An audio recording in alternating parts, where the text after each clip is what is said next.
Pada kesempatan kali ini kita akan membahas tulisannya Stephen P. Robbins, edisi ke-7 perilaku organisasi yang diterbitkan oleh Prentice Hall. Bagian pertama adalah apa itu perilaku organisasi. Harapannya pada penjelasan kali ini kita akan membahas tentang definisi perilaku organisasi, kemudian mendeskripsikan apa yang dilakukan manajer, menjelaskan nilai dan sistematika studi dari perilaku organisasi. Ada 8 yang diharapkan bisa tercapai pada bagian yang pertama. Apa itu manajer? Apa yang dikerjakan oleh manajer? Apa yang dilakukan manajer? Robin menyamakan manajer dengan administrator, bahwa manajer adalah individu-individu yang meraih tujuan melalui orang lain. Sehingga ada 3 aktivitas manajer dalam hal ini menurut Robin, pendapatnya Robin. Yang pertama adalah membuat keputusan. Kemudian yang kedua, mengalokasikan sumber daya. Dan yang ketiga, aktivitas langsung pada yang lain untuk mencapai tujuan. Apa yang akan kita bahas ini sebenarnya adalah manajer konvensional. Jadi definisi konvensional dari manajemen adalah menyelesaikan pekerjaan melalui orang lain, termasuk pendapatnya Robin ini. Namun manajemen yang sejati, yang hakiki adalah yang mampu mengembangkan manusia melalui pekerjaan. Karena percayalah pada karyawan kita, harapkan terjadi perubahan yang lebih cepat dan bertindaklah atas dasar kepercayaan Anda tersebut. Itu manajemen kontemporer yang diantaranya kami menulis manajemen kontemporer pada filsafat iman dan filsafat ilmu manajemen, yang nanti akan kami share link dari tulisan tersebut. Kemudian di mana manajer bekerja? Manajer bekerja pada organisasi. Organisasi adalah sebuah kesadaran dalam berkoordinasi pada unit sosial, terdiri dari 2 atau lebih orang yang berfungsi that function on a relatively continuous basis to achieve a common goal or set of goals. Jadi organisasi ini diharapkan berfungsi secara kontinu, tetapi bersifat relatif, berkelanjutan, yang dasarnya adalah untuk achieve a common goal or set of goal, meraih tujuan umum dan mengatur tujuan. Itu adalah organisasi.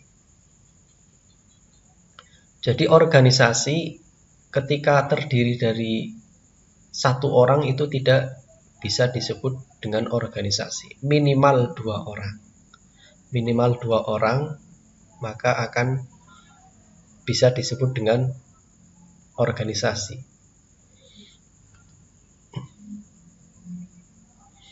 Ini adalah fungsi manajemen yang konvensional. Manajemen konvens Yang lebih konven lagi ada nanti pendapatnya Henry Fayol.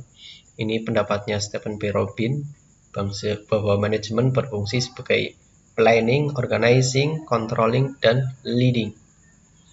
Perencanaan, pengorganisasian, pengendalian, dan kepemimpinan. Henry Fayol tahun 2014 yang dikenal dengan POAC, Planning, Organizing, Controlling, Actuating. Namun ada tambahan lagi staffing kalau kita bahas satu persatu. Kemudian nanti ada pendapat kontemporer, yaitu pendapatnya Mursid tahun 2020, paling baru ini. Fungsi pertama adalah planning. Planning adalah sebuah proses yang berisi mendefinisikan tujuan, kemudian menyusun strategi dan mengembangkan perencanaan untuk berkoordinasi, untuk koordinasi aktivitas-aktivitas. Planning. Apakah produk planning? Produk dari perencanaan diantaranya kalau kita terjun ke sebuah organisasi terbesar, yaitu negara. Saat ini organisasi terbesar di dunia kan negara. Negara. Kita membaca negara kita sendiri saja, negara Indonesia. Produk planning dari sebuah organisasi negara adalah RAPBN. Kalau dikecilkan lagi, RAPBD. Kemudian ada juga rencana anggaran pendapatan dan belanja desa, RAPBDes. Itu adalah produk planning, manajemen konvensional. Kelebihan dari planning, perencanaan ini memang sistematis. Jadi semua yang akan dikerjakan itu ada di RAPBDes misalnya, di organisasi yang paling rendah, organisasi demokrasi paling rendah di Indonesia misalnya, desa. Produk planningnya adalah RAPBDes. Kelebihannya memang tadi sudah kita sebutkan, secara terstruktur, sistematis, kegiatan dan anggaran ada.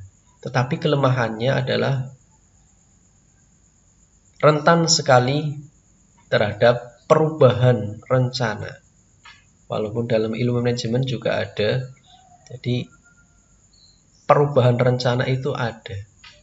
Dan dalam manajemen adalah sebuah keniscayaan. Kita contohkan bahwa dulu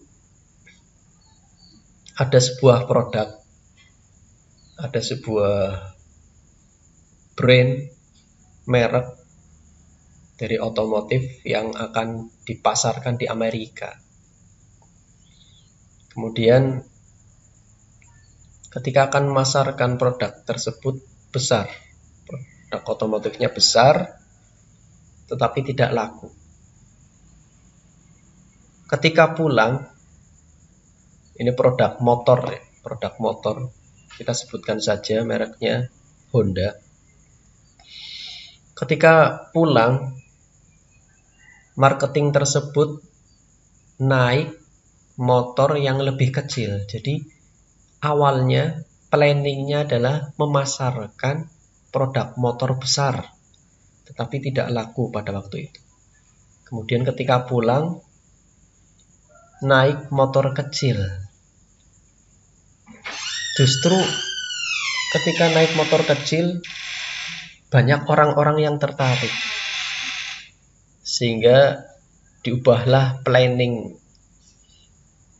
memproduksi motor besar menjadi motor kecil, yang waktu itu kemudian malah menjadi laris. Artinya perubahan perencanaan dalam manajemen adalah sebuah keniscayaan. Apalagi yang terjadi pada kondisi saat ini, pada masa-masa COVID-19, banyak sekali planning yang diubah. Banyak sekali anggaran-anggaran yang diubah. Contohnya adalah RAPBDes. Bahkan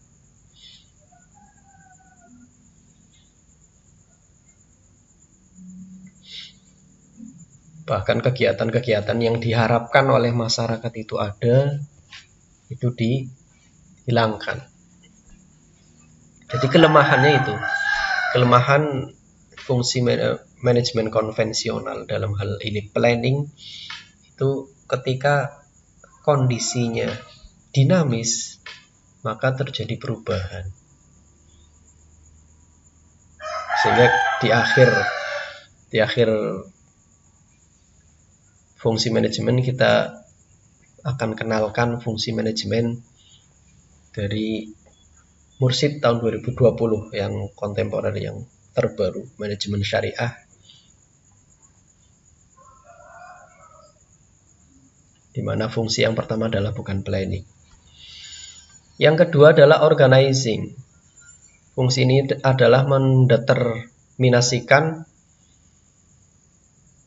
tugas-tugas apa yang harus diselesaikan, kemudian siapa yang mengerjakan, bagaimana mengerjakan tugas-tugas tersebut, kemudian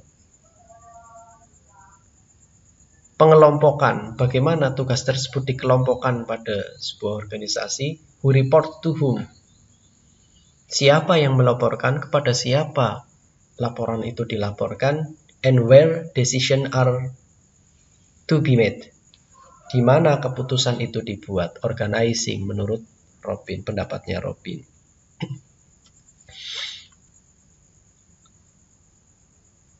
Fungsi berikutnya adalah leading. Kepemimpinan adalah sebuah fungsi yang berisi motivating employee, memotivasi karyawan, directing other, selecting the most effective communication channel, and resolving conflicts. Memotivasi karyawan, menyeleksi pegawai, kemudian memilih jaringan komunikasi yang paling efektif, dan menyelesaikan konflik. Termasuk adalah mendireksikan dengan yang lain. Dan fungsi yang terakhir ini, kalau menurut pendapat Robin, adalah controlling, pengendalian. Monitoring aktivitas controlling adalah aktivitas dari manajer dalam mengendalikan. Aktivitas pengendalian untuk memastikan, to ensure they are being accomplished as planned and correcting any significant deviation.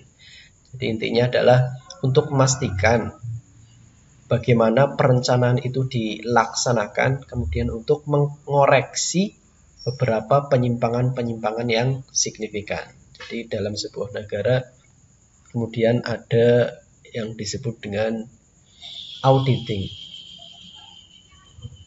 Audit itu bagian dari fungsi controlling. Ini yang kita maksud tadi.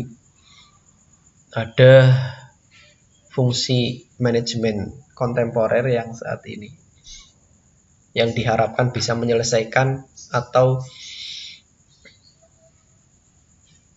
menambal kelemahan yang ada pada manajemen konvensional.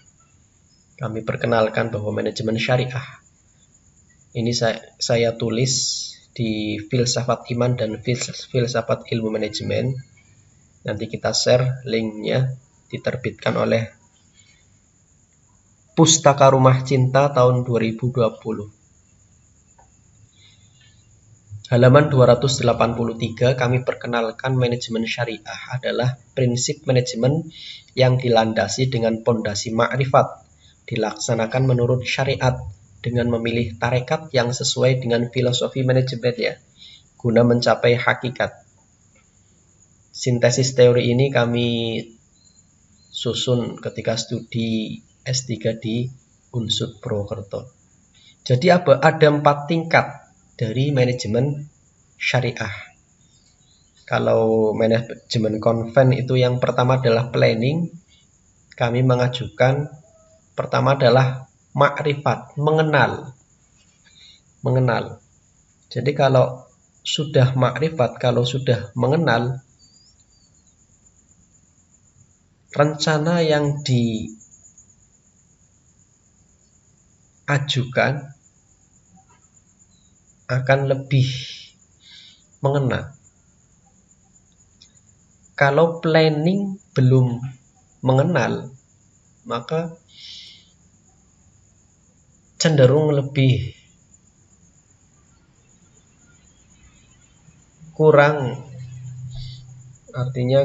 menerima kondisi yang dinamis. Contohnya pada saat inilah banyak sekali planning rencana anggaran RAPBN, RAPBDes itu yang menyimpang, artinya tidak sesuai dengan rencana, banyak sekali perubahan. Tapi kalau sudah mengenal, kenalilah semua yang ada di sekitarmu, dan pengenalan tertinggi adalah mengenal diri. Kalau sudah mengenal, maka apa yang akan dilakukan itu lebih efektif. Yang kedua adalah syariat, melaksanakan. Ini bisa dipelajari lebih lanjut kalau dalam hal ekonomi dalam buku muamalah atau buku tulisan kami yang lain, sintesis disertasi. Kemudian ada perkembangan transaksi syariah, transaksi dan inovasi produk syariah. Yang ketiga adalah tarekat, memilih cara, aliran, kemudian pendapat, dan yang keempat adalah hakikat. Artinya setelah kita memilih cara, hakikatnya, filosofinya itu apa. Dan ini kita tulis dalam filsafat iman dan filsafat ilmu manajemen yang bisa